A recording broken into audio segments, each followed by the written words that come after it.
Bismillahirrahmanirrahim. Kıymetli vatandaşlarım, aziz kardeşlerim, 31 Mart Pazar günü milletimiz sandık başına giderek kararını verdi. Öncelikle sonuçlarının milletimiz için, memleketimiz için hayırlara vesile olmasını diliyorum. Ciddi olumsuzlukların yaşanmadan seçimin tamamlanmış olması sevindiricidir.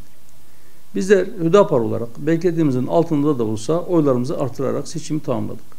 Her parti gibi elbette biz de seçim sonuçlarıyla ilgili detaylı değerlendirmelerimizi yapacağız. Küçük adımlarla da olsa istikamet üzere ileriye doğru yürüyüşümüzü sürdürüyoruz. Büyük Millet Meclisi'nden sonra yerel meclisler olan il genel meclisleri ve belediye meclislerinde de temsil imkanı elde ettik.